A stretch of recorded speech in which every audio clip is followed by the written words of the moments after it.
আপনারা দেখছেন 10 দিক 24 সেকেন্ড থেকে ঘন্টা, সত্য আমাদের পন্থা।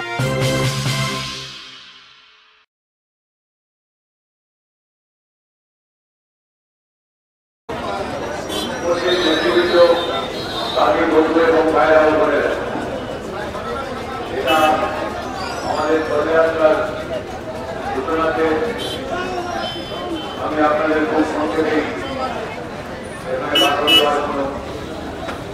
আমাদের কর্মসূচি নেই, আনুষ্ঠানিক পদযাত্রা ঘোষণা করার জন্য আমি জানি।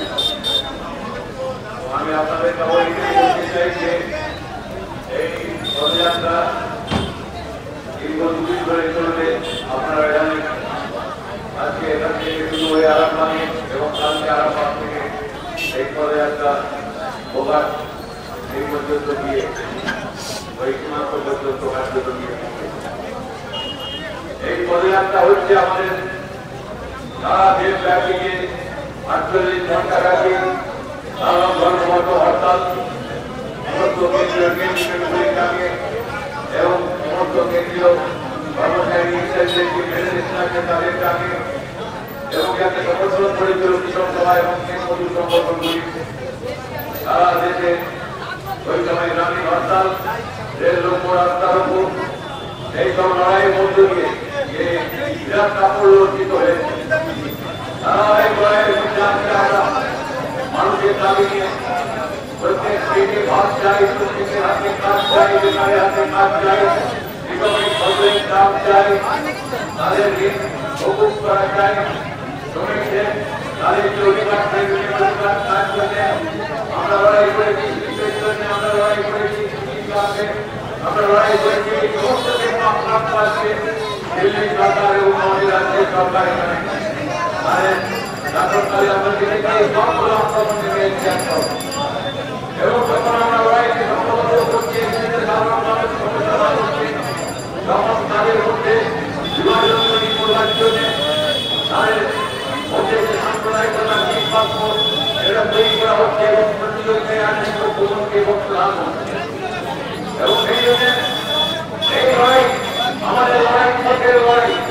আমাদের রাস্তায় থেকে লড়তে হবে, রাস্তা পার করতে হবে, রাস্তায় থেকে লড়াই ময়দান থেকে আমাদের রাস্তা তৈরি করতে হবে। রাস্তা আমাদের জন্য কেউ ভুল কিছু লাগেনি, আমাদের রাস্তা তৈরি করে এই রাস্তায় এগোতে হবে। বিকল্পের জন্য লড়াই করেছি আমরা পশ্চিমবাংলায়, চৌত্রিশ বছর বামপন্থীরা এখানে মানুষের সমর্থন নিয়ে এখানে সরকার ছিলেন এবং এই নীতিকে বিকল্প নীতি নিয়ে আমরা লড়াই করেছিলাম। আমাদের অভিজ্ঞতার ভিত্তিতে যে নীতিকে আজকের মতো উপযোগী করে আরো সমৃদ্ধ করতে হবে। এই বিকল্পের জন্য লড়াই সারা দেশকে একসময় উজ্জীবিত করেছে, আজকেও আমাদের সেই দায়িত্ব পালন করতে হবে। বাংলার দায়িত্ব সবচাইতে দেখিয়ে জন্যে এখানে 42টা লোকসভা আসন আছে এবং আর এখানে বামপন্থীরা শক্তিশালী, ত্রিপুরা সেখানে লোকসভা 2টি আসন, কেরালা এখানে 2টি আসন, আর এখানে 42টা আসন।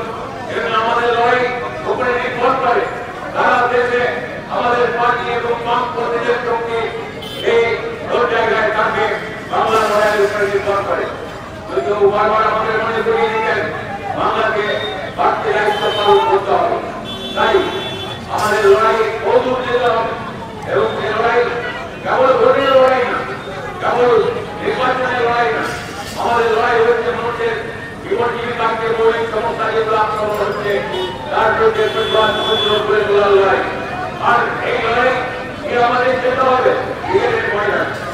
আগামী ফেব্রুয়ারি মাসের 3 তারিখে এই ব্রিগেডের সমাবেশ, যাকে আমরা জনগণের ব্রিগেড করেছি, এই জনগণের ব্রিগেড, এই ব্রিগেড কালকে একটা ব্রিগেড আমরা দেখেছি, আর একটা ব্রিগেড দেখতে বাকি আছে আমাদের মোদীর ব্রিগেড আমরা দেখিনি, এখন মোদীর ব্রিগেড থেকে আর মোদীর ব্রিগেডকে আমরা অপেক্ষা করছি দেখবো কখন হবে। কিন্তু আমরা ওদের চ্যালেঞ্জ জানিয়ে বলি যে মোদীর দিদিকে বলেছি যে আপনি কালকে যে ব্রিগেড করেছেন, যে সমাবেশ করেছেন, আর তার সঙ্গে আপনার দাদার ব্রিগেড, মোদীর ব্রিগেড, এই দুটো ব্রিগেডটা হয় আমরা 3 তারিখে জনগণের ব্রিগেড তাকে ব্রিগেড থাকে আপনারা ব্রিগেডে অসম্মান করেছেন। ব্রিগেডে যেরকম সভা হয় কালকে যে ক্রিকেট দেখলাম, সেই ক্রিকেটের অসম্মান হয়েছে। আমরা ক্রিকেটের ময়দানে ফিরিয়ে দেব, আর সেই ক্রিকেটের ময়দান থেকেই আমাদের আগামী দিনের যে লড়াই, এই লড়াইয়ের সংগ্রামের ঘোষণা হবে। আমরা তার 70% রাস্তায় আছি। এই এলাকার সরকার সম্মিলিত এলাকা, এই সমস্ত এলাকাকে সরকার মুক্ত করতে হবে। ভয় পাওয়ার কোনো কারণ নেই। ভয় পাচ্ছে মোদী, ভয় পাচ্ছেন তার দিদি, তারাও ভয় পাচ্ছেন। তাদের যদি হিম্মত আছে তো একবার ওই পুলিশ প্রশাসন এদের সবাইকে থানায় থাকতে বলুন, আর ছেড়ে দিন। আপনাদের যারা আছে ওই মানুষ সরকার দিকে আমরা পারবো। পশ্চিমবাংলায় এই সরকার রাজত্ব থেকে আমরা পারবো মানুষের জীবন জীবিকার সংগ্রামকে এগিয়ে নিয়ে যেতে। এই বিশ্বাস থেকেই আমি আজকের আনুষ্ঠানিকভাবে আমাদের যে পরিবারটা তার ঘোষণা করি। ধন্যবাদ। খবরটি ভালো লাগলে লাইক করুন, কমেন্ট করুন, শেয়ার করুন। এই ধরনের আরও অনেক খবর দেখতে আমাদের চ্যানেলটি সাবস্ক্রাইব করে বেল আইকনে প্রেস করে যুক্ত থাকুন।